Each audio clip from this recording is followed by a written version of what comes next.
Hey guys, how you doing? I thought I'd make a video and show you guys, what my recording technique is. I've had a lot of questions, especially from musicians, asking me, things like what mixer am I using, what audio interface am I using, what DAW am I using, what mic do I use in my voice. So I thought I'd kind of show you a little bit of what I do behind the scenes here and how I make my sound and let you guys in on how I'm doing it. Well, basically, to start off, you probably have noticed that I have two types of videos. I have videos where I am playing guitar and singing, and others where I'm playing piano and singing. I suppose I have another one too where I'm just doing guitar solos and stuff, so I guess that would be like a third, like an instrumental type video where I'm just doing guitar stuff.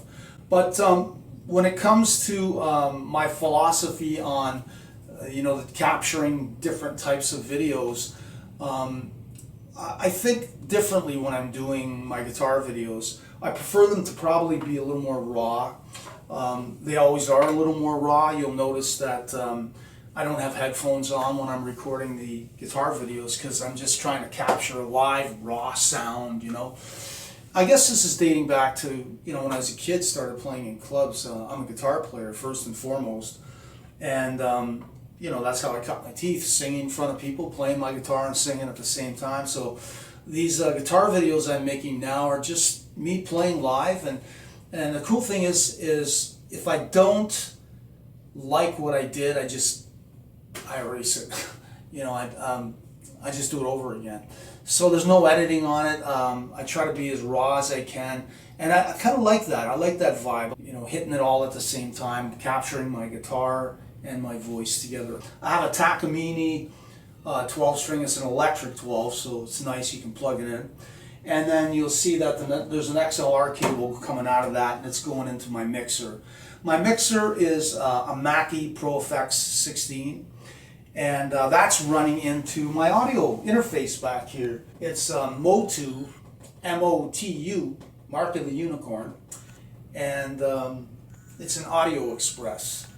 And that audio interface then routes itself into my Mac, my computer, and then I can access all the instruments that I'm playing and my voice into my DAW, which is, I'm using Logic Pro, which I've been a Logic user even before it was called Logic. I've had it for decades. But so that's what I'm using, and it's pretty cool. I have it up right now where you can see up here that I have a song that I'm currently doing for one of my recording clients, and she's doing a remake of Summertime, the old Ella Fitzgerald classic, and you can see the regions you see that are in blue are WAV files, and down here the purple is a MIDI file. So Logic's pretty cool because I can run audio next to MIDI, and I can do overdubs after the fact, which sometimes I do. So I know I just said my guitar videos are live, but when I say that, I mean the voice and the guitar are live, and I like it that way. Like I said, it's like it has a club vibe to it. I'm just playing. Whatever happens, happens. If I don't like it, I erase it and do it over again. But after the fact, I'll listen to it, and I'll decide if I want to add anything else. Sometimes I'll add bass, sometimes I'll add an electric piano or some strings or something, and sometimes I might even harmonize with myself, with my voice. I'll overdub another track on top of that.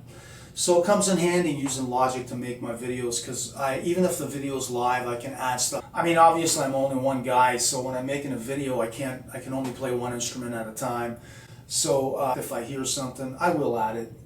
Sometimes I don't. Sometimes I'll just leave it, and it'll be my voice and 12-string guitar or my 6-string. If I'm using a 6-string, I'll mic it, and I'll have a mic on my voice and a mic on the 6-string, because I have an electric 6-string, but I don't like how it records when you plug it in. I have a Guild 6-string, which is really nice when I record with a mic. I just love the sound of it. And my 12-string, like I said, is electric, so I can plug it into a DI, run it into my mixer, into my audio interface, and it shows up in Logic, and then I can overdub things after the fact. And that's basically it. I know you guys have asked me also what mic am I using. Well, this is the mic I'm using for everything. I love it. It's awesome. It's an AKG C414. It's an XL2. It's got the gold plate on it. It's an expensive mic, but I really like it. It captures my voice. It's a little bright, so I'll listen to my recording and I'll hear a lot of S's, and I'll try to put the de-esser on that Logic has, where it can automatically cut the S's down a bit, but I don't like what it does to my voice. So I literally will go through, if I hear too many S's, and I'll select all the S's and soften them by hand, which is a pain in the butt. So that's basically it for guitar videos. It's kind of, just do it, bang, and if it's great, I keep it. If it's not, I do it over again. When it comes to my piano videos, I prefer it to be more of like a polished album vibe. I really pay attention to detail when I do piano videos. I really want them to sound as polished as possible. So if I'm playing piano and I flub up a note, like let's say I hit a black key and I slide onto the white when I shouldn't have, well, I can edit that after the fact, which is nice, you know. Especially when you're trying to capture video at the same time as your piano, at the same time as your voice, you know. So if I'm doing a piano video, I know that I'm going into it thinking, I really want to pay attention to detail. So I'll actually practice maybe for an hour, 45 minutes before, and I'll run through the song 5, 6, 7 times so that, you know, I have minimal mistakes when I'm playing and hopefully when I'm singing.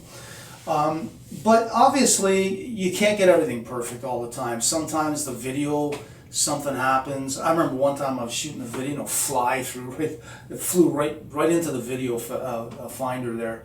So I had to redo it, and the take was so good, I was so pissed about it, but stuff happens. Other times you might make a mistake on the piano and I'll edit it. So when I'm doing those videos and I'm paying attention to detail, I'll start with maybe 2 takes. I'll shoot the video and I'll capture the piano and my voice all at the same time and call it take 1. And then I'll do it again and call it take 2. Sometimes I'll even do 3 takes. Then at the end of that, I'll watch the video first, because the number one thing, I want to make sure the video looks good. I know that the sound is important, but I want to make sure the audio is, the video is perfect before, you know, I commit to anything. So let's say I did 3 takes and I like the video from take 2. Well, then logically I've got to look at the audio from take 2 because they're going to match. And when I listen to it, for sure, it's not always perfect. You know, somewhere something's going to be wrong. So once I've established the video for take 2 is good, I have to start with the vocal from take 2. Well, I'll listen to it, and if there's a line I don't like, then what I immediately do is go to take 1 and try to swap that line in. So I might have the first 6 lines match great, and then the 7th line I'm singing just doesn't sound good. I cracked, or I'm flat or something. And then I'll go to take 1 or take 3 and I'll sub it in to see if it works. Sometimes it doesn't work. Sometimes I didn't sing it exactly in the same time. Might be a little bit off, and I can rejig it and make it match, and sometimes you can't. It's funny, you know, because sometimes I'll read some comments where people are saying, you know, you're using auto-tune on this, and you know, why are you doing that?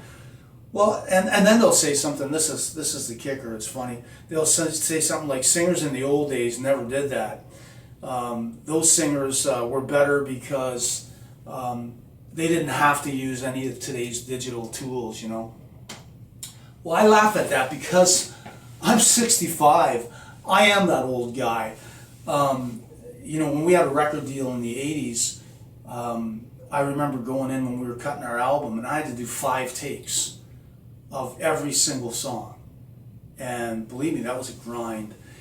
And it was funny because you would do 5 takes. Back then we recorded on analog, so you did 5 takes on the 2-inch master. So you had 24 tracks on that 2-inch master, or 16 tracks, whatever it was. I think it was 24 back then. So this would have been the mid-80s. And then they'd take a listen to all 5 of those takes, and they would decide which lines do we like best from each of the takes. and then they transfer those lines to another tape machine, a 1/2-inch machine. So you would end up with this mixture of all 5 takes transferred onto another tape machine, a 1/2-inch machine, and then they would send it back to one track and call it the final vocal. So, you know, it's like you did 5 takes and they took the best of each and made it into one. So they didn't have digital tools, but they had tape tools where you could transfer things back and forth.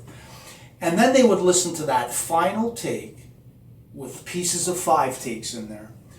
And they would say, you know, my producer would say, go back in the room and there's still 4 lines we don't like.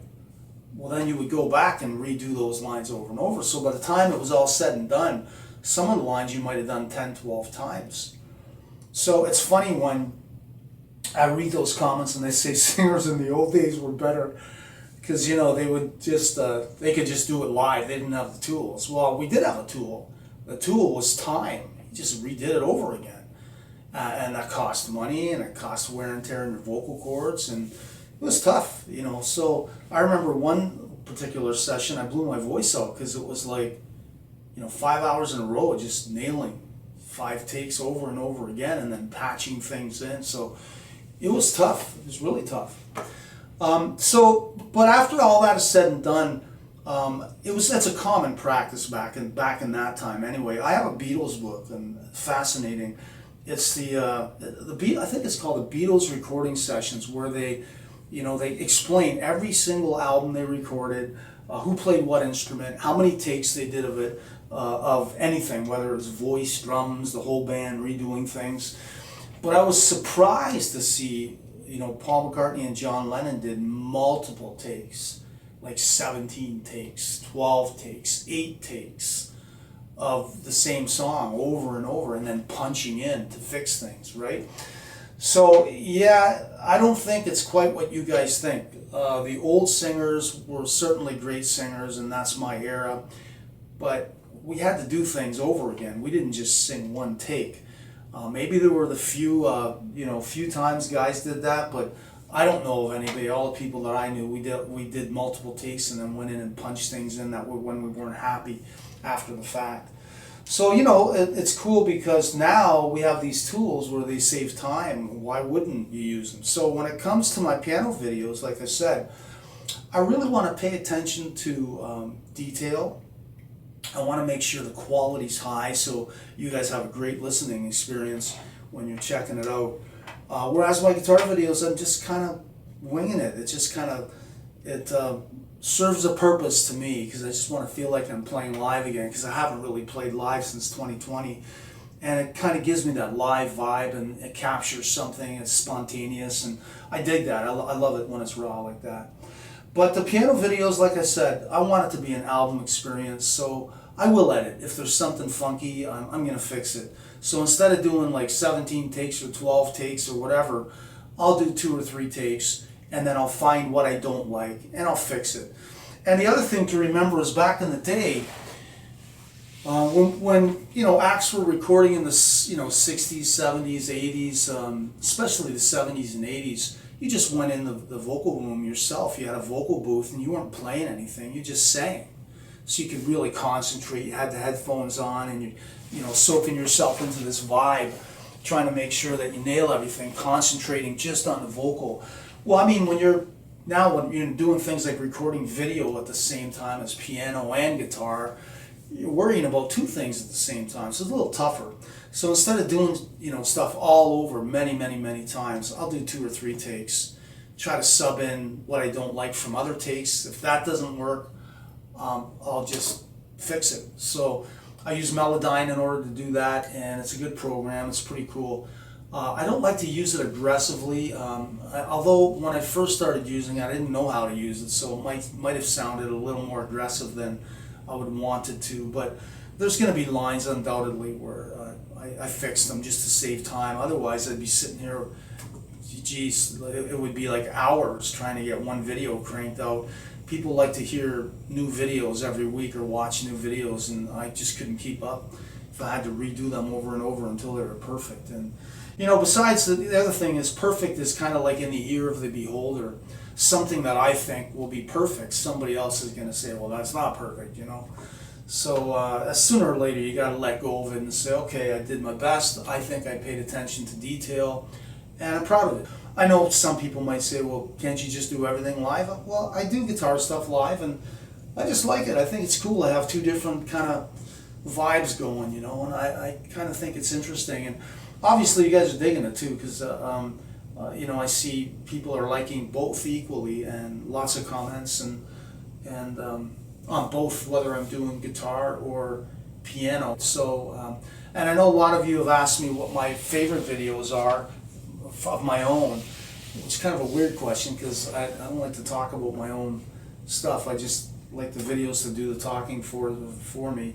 But you know, in terms of my guitar videos, I have a few favorites. I really like the Dawkins song "Alone Again," which is pretty cool. That was fun to do, and I really like Don Dawkins' voice from the '80s, and I like that one. I liked "Sunshine of Your Love." I did. The old Cream song, the Clapton playing guitar on that. That was a fun one to do. "Baby I Love Your Way," I mean, I grew up a huge Frampton fan, so "Baby I Love Your Way" turned out really cool on guitar as well. Those are probably some of my favorites. I know I'm probably forgetting some other ones, but that's cool. For piano videos, I think, I know you guys really were digging on the Tears for Fears Head Over Heels.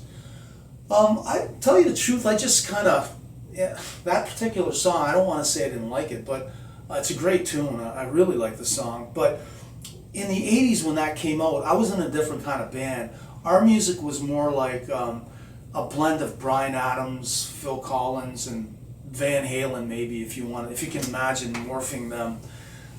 That's what we were doing. So I didn't really get a chance to sing any, you know, ultra poppy, you know, Tears for Fears or Howard Jones or Flock of Seagulls or whatever was out back then.